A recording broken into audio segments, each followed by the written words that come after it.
Hi guys, welcome to my channel Blu-ray Ben. Today what I'm going to do is show you my top 10 favourite movies. I do this every year, normally in January, and last year what I did is instead of doing a top 10, after looking through my movie collection and choosing all the films that I enjoyed, I ended up doing a top 20 because I couldn't wind it down to 10. But this year I've sort of been very strict with myself and I have wound it down to just 10. Even though there are loads of movies in my collection and other movies that I've seen that I do really enjoy, these are the ones that I consider, at least at the moment, to be my top sort of 10. Things sort of change over time, and when new films come out and maybe a film that you used to like when you were younger, you don't like it as much. But yeah, generally my list stays more or less the same, just a couple of changes this time. But yeah, I'm going to go through those, and also I'm going to go through them obviously from 10 to 1, but it's not in any particular order. It doesn't mean that the one that I show last is my favourite or the one that I show first is my least favourite of the 10. I've just chosen my 10 favourite. I'm going to show you them, one by one. Yeah, as always, if you enjoy this video, give it a thumbs up. If you haven't subscribed to my channel, do subscribe. And if you want to do a response video showing me your 10 favourite movies, I would love to see that, because I do enjoy watching people's sort of lists. So it gives me some good ideas for movies that I haven't seen to check out, and maybe I'll like them as much as you do. Okay, so before we start with the top 10, I'm going to do an honourable mention. And this is the film Joker, a film that I picked up last month and I saw and absolutely loved. And I have told people that it jumped straight into my top 10. But I've only seen it once, so I want to sort of watch it again. I do love it, and I just sort of wasn't sure if to put it in my top 10 yet. So this is an honourable mention, would be 11. Next year, we'll see if it'll make it into the top 10. So that's Joker. If you haven't seen it, definitely check it out. It's an amazing performance by Joaquin Phoenix. Robert De Niro also stars, a really dark sort of a film which I absolutely loved. So that's Joker. That's the honourable mention. Okay, so the first one I'm going to show is one that I'm ashamed to say I still have on DVD. I haven't upgraded it to Blu-ray, which I really should do, and it's The Last Samurai. This is an amazing Edward Zwick movie starring, obviously, Tom Cruise. There's also some great foreign actors. Ken Watanabe's in it. There's another, I think he's Chinese actor, but I can't remember his name, is really good in it. Hans Zimmer does the score, absolutely amazing score to go with this film, and definitely one of those, Tim Spalling's in it as well.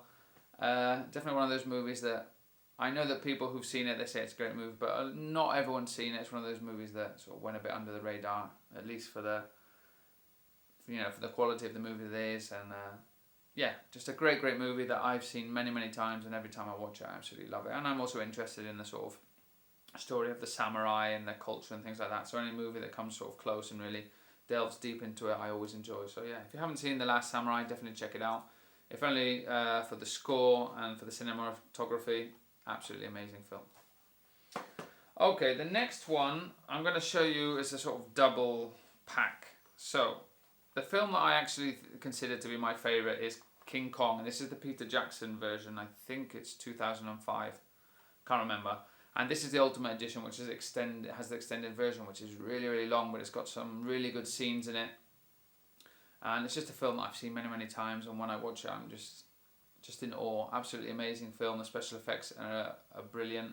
It's Peter Jackson, I think, the director of Lord of the Rings, and he does such a great job, and he captures it so well. The creatures and just the Skull Island and all that. Absolutely amazing. So if you haven't seen King Kong, the Peter Jackson version, and you do like your sort of huge creature feature movies, definitely check it out. It's an amazing film from start to finish, just so beautiful. And I said it's a double version because I absolutely love the original, which is the 1933 original. And yeah, I respect this movie so much because if you follow my channel, you know that I'm really into the sort of classic creature feature stop motion monsters. And this is the one that sort of basically started it off. There are a few more before this one, but this was the sort of epic one. And young people will watch it today and think it's just stupid, but it's what sort of paved the way for all of the future creature feature movies, whether it be stop motion or CGI, like in Peter Jackson's version. So yeah, I'm going to put these as one movie, even though they are two different movies. But I love both of them for obviously different reasons, and I cannot choose between the two. Normally when I watch one, I watch the other one straight after, and I like to compare. And this edition actually comes with some really great extras to show you how they filmed it, and it's just so much work went into making this film, and it came out so well for 1933. Absolutely amazing. Okay, Tarantino, because I've got to have a Tarantino movie in here. And my favourite by Tarantino, don't shoot me, is Django Unchained. I do enjoy all his movies, some more than others, but Django Unchained is my favourite. It's when I saw it, it blew me away. The soundtrack's absolutely amazing. You know, it's so bloody, so violent, such amazing sort of characters and performances from the actors. Just absolutely amazing. So if you like Tarantino, I'm sure you've seen it already, and if you haven't sort of seen it, definitely check it out, because I know it's very violent and very bloody, but that's what Tarantino's all about, and I think that this one is really sort of outweighs all of the others with regards to the characters and the performances from the actors. You know, I love Pulp Fiction too, and Inglourious Basterds, and Hateful Eight is a great film as well, but this would have to be my favourite. Okay, the next one. This is a movie that I've talked about many times, and it's Warrior, starring Tom Hardy and Joel Edgerton. It's also got Nick Nolte in it, and it's about two brothers that enter a competition, a mixed martial arts competition, to win the prize, which is a lot of money. They enter it for different reasons, and they're actually, at the start of the competition, they don't get on very well. And it's about their story and how they train and try to win the competition, and in the end, how their sort of brotherly love sort of comes back to be as strong as it was. It's basically a motivational movie using mixed martial arts as the sort of core. An absolutely amazing movie, and I enjoy mixed martial arts. I watch the UFC every week, but I've never practiced it or done any of this type of sport, but it's just the motivation that I watch it for. Great performances, and a film that blew me away when I saw it for the first time, and I must have seen it 20 times since. So definitely check that out if you haven't seen it. Okay, next one. This is Martin Scorsese. It's Gangs of New York, and Martin Scorsese has done so many amazing films. I've got most of them in my collection, and I love all of them. But if you had to push me for a favourite of Scorsese's, it would definitely be Gangs of New York. I saw this in the cinema, and the first time I saw it, I have to admit, I was a bit shocked. I didn't understand what was happening, so much violence, and you know, sort of different gangs and different characters. And the first time I saw it, I was a bit confused.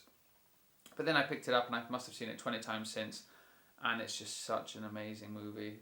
Sort of loosely based on the history of gangs in New York, you know, many times, you know, with the mixing with the Irish immigrants coming, and then the sort of Native Americans, as they call themselves, all mixed together with this sort of, how would you say it, sort of violent, gritty sort of way of life in sort of the dangerous parts of the city, mixing with the sort of richer parts, and it's just so much information there, but it's done so well by the characters. Daniel Day-Lewis, my favourite actor of all time, Leonardo DiCaprio, and Cameron Diaz, they all knock out the park. John C. Reilly plays a great part in this. There's so many great actors, and once again, the soundtrack's amazing. So, yeah, that's Gangs of New York. Okay, the next one is a poster I've got behind me, and that's Perfume, The Story of a Murderer, and this stars Alan Rickman and Ben Whishaw. Great performance by both, and this is a movie. Dustin Hoffman also stars in this. This is a movie that not a lot of people talk about, and when I say that it's one of my favourite movies, people don't really understand it, because it's one of these films that people just say, it's an alright film, they watch it once and they never watch it again, but it's so beautiful, so well shot, the cinematography is perfect, the actors, great performances, and obviously it's based on the book, which is absolutely amazing as well, and it's just a film that I think is so well done and so beautifully shot. I'm just glued to the screen when I watch it. The dialogue's absolutely amazing, the colours, and also because it's about a guy who sort of, they're trying to describe what he smells, because he's got a really good sense of smell. In the book, they do it so well because you've got so many adjectives that you can use to describe a smell. It's a lot easier, and I thought that in the film they would find that quite difficult, but the way that they've used imagery to sort of relate the different types of smells, it's just absolutely amazing. So yeah, for me it's 10 out of 10 of this movie, an absolutely classic book to film adaptation for me. Okay, next one is another sports related movie, and this is Moneyball, starring Brad Pitt. If you haven't seen this, definitely check it out. I don't follow baseball. I have seen a Yankee match when I went to New York once, but I'm not really a fan, and I don't really understand that much about it.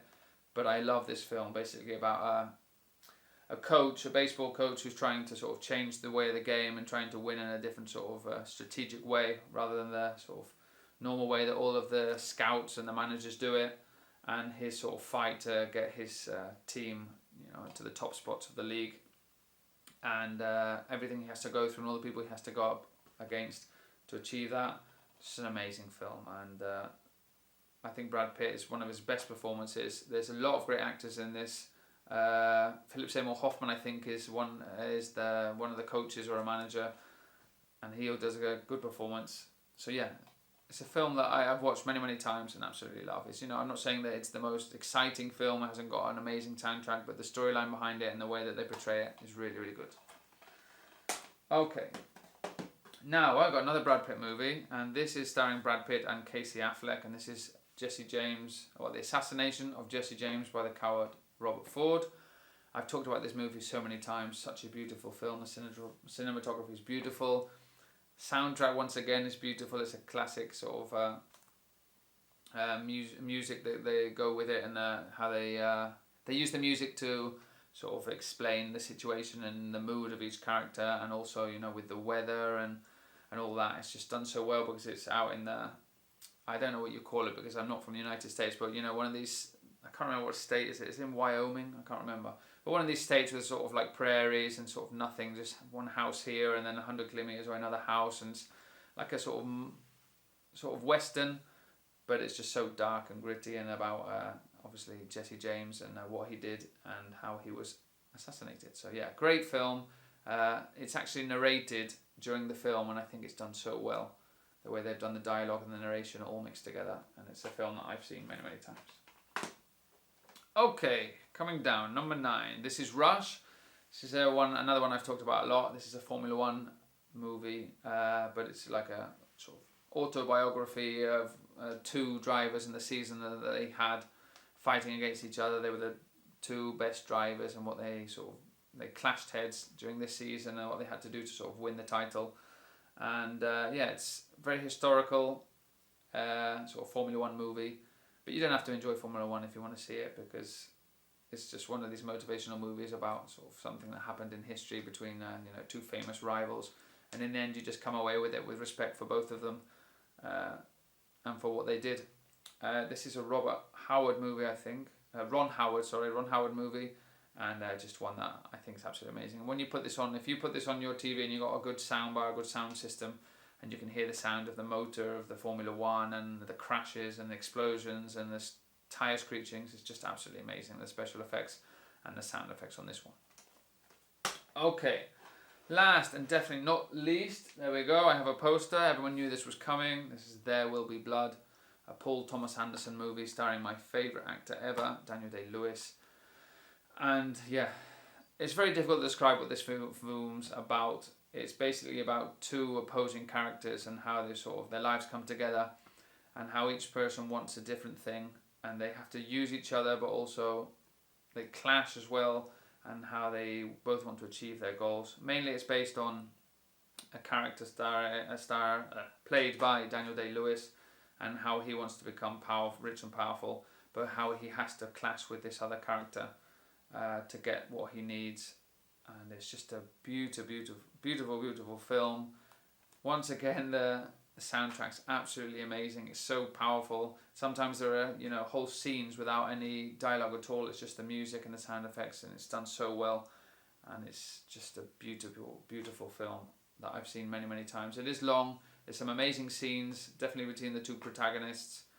It's Paul Dano, sorry I didn't mention it. It's Daniel Day-Lewis and Paul Dano, and they just work so well together. And it made for an epic movie, which is There Will Be Blood. So if you haven't seen this, even if you're not a fan of Paul Thomas Anderson, some of his films can be a bit long, but sort of dull at times.